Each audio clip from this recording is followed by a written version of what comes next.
Hello friends, I have dinner rolls next to me, like I have genuinely multiple very warm dinner rolls, and I am gonna talk about a book. This is a perfectly normal booktube video.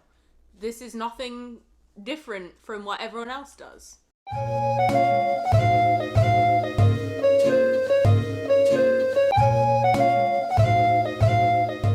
So, a quick synopsis for those of you who are watching this video in spite of the spoilers, but haven't read it yet. It is about a 26-year-old black woman who works in a publishing house in New York City called Wagner Books, which red flagged because that's just, a bit too coincidental to be also named after the very famous, white supremacist composer. She's working, she's the only black girl in this publishing house, and then one day she gets a new black co-worker, Hazel, and it starts off as a friendship, and then it turns into something much more sinister. And at the end of the novel, it turns out that Hazel is part of this kind of group called the Other Black Girls, and that they use curl cream that essentially brainwashes them with some kind of respectability politics at its base, and just the desire to succeed, no matter the cost to other black women. They are destined to be the only black women who are successful in their fields, and they will do anything to get there. So the first thing that I thought was really interesting was how this novel focused on hair and the ways that she was getting together with these girls in a natural curl circle to disseminate this brainwashing cream. I thought it was super interesting that this was a book that chose to have not a relaxer but a curl cream be that method of kind of brainwashing women into wanting to excel in white spaces no matter the cost. Because I think that if this were written in 2004 or earlier, this would have been a book where it would have been a relaxer. The reason I like that so much is because there is a new norm of what is kind of acceptable blackness in the white gaze, and there is a form of blackness that's kind of Instagram ready that I think Hazel really fits into, and it's part of the insecurity that Nella has. That is also a downside, I have to say. Nella definitely can be a bit unlikable for some folks because she does kind of come from a background where she was called an Oreo, and that's kind of stuck with her. So she has some discomfort about her own blackness beyond just political stances. At the same time, I think that this is a novel that builds on workplace fear and discomfort. In some ways, it felt like it was two different books.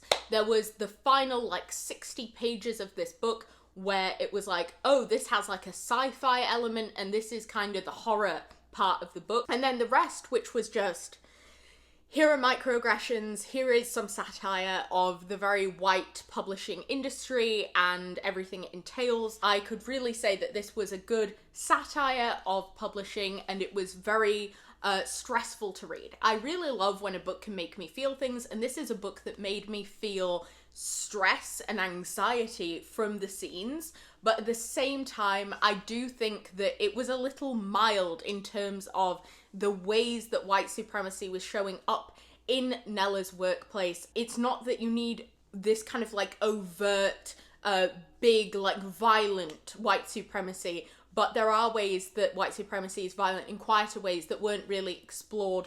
One of the ones that came quite late, for example, and seemed like a real inflection point was a white co-worker saying the wrong name to Nella and calling her Hazel.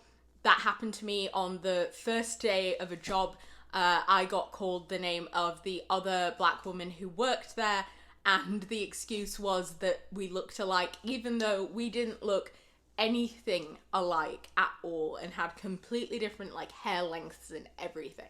So I really have some mixed feelings on certain parts of the novel, especially when it comes to how it was edited and maybe some of the pacing and things like that. I also think that it wasn't developed enough in certain areas, particularly when it comes to this curl cream. I think we could have done with learning more about Diana, who seemed to be really guided as a villain by respectability politics and also potentially colorism, and I think it would have been good to dig into that side more. I think that that could have been so interesting. We could have done more with it. and I wish that we had that clarity of that element of the plot. I also wish there was more clarity when it came to Shani and all of the people who were kind of the resistance against the other black girls, because I'm genuinely curious, and I think that these kind of novels, you want like the salve, like how do we fix the problem, especially because we end up with Nella becoming a villain of her own and becoming the other black girl for somebody else. You wonder, okay, what are the solutions? And I think that you're left a little in the dark on that. Although I do think there's a bit of a suggestion that like the elders who have experienced this beforehand have kind of some wisdom that's like actually worth following. And so I do like that that was included. And I do like a lot of the things about this. I think it's a novel that did really interesting things and felt current and felt like it was really dialed in. Zakiya Dalila Harris really is a good writer. You know, even with those problems, I just wish there had been those developmental and structural things filled out. I also really wanted to reiterate and kind of just like underline just how much I'm interested in the idea of blackness as changing and what's acceptable in the white gaze is changing. And I really am interested in the way that respectability politics is awful and we shouldn't be playing those games. I'm interested in the ways that bonds between black women can break down. I really liked the best friend character, but I also wondered how much she was kind of just like a sidekick in a way to Nella, and how she was kind of getting pulled into all these different things that were dangerous for someone else, and how she seemed like somebody who would be completely immune to the other black girl phenomenon, and how Nella, with her insecurity, how she was really primed to actually do harm to someone else.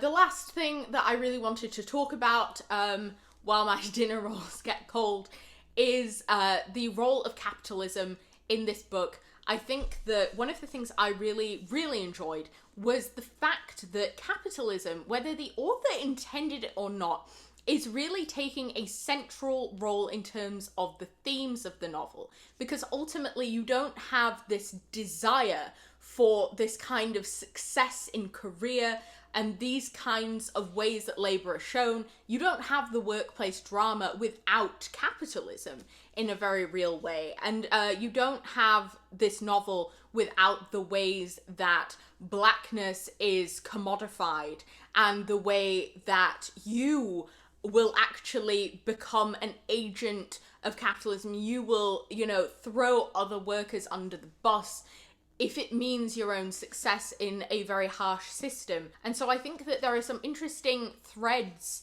within there in the ways that capitalism and race are connected.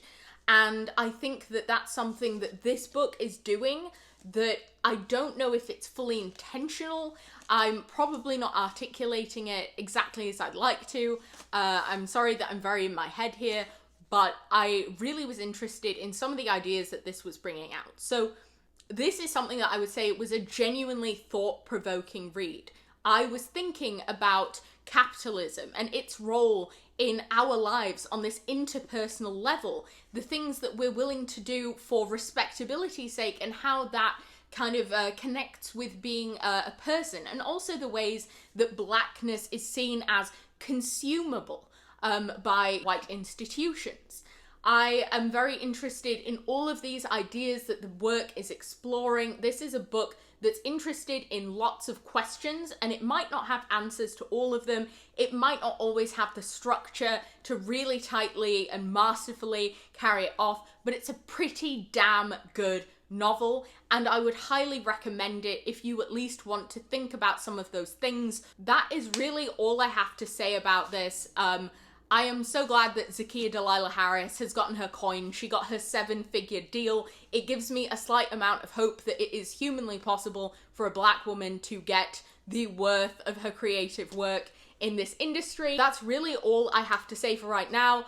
Please go and like this video, subscribe, let me know what you thought of the book or whether you're planning on reading it. I'll see you next time. Bye.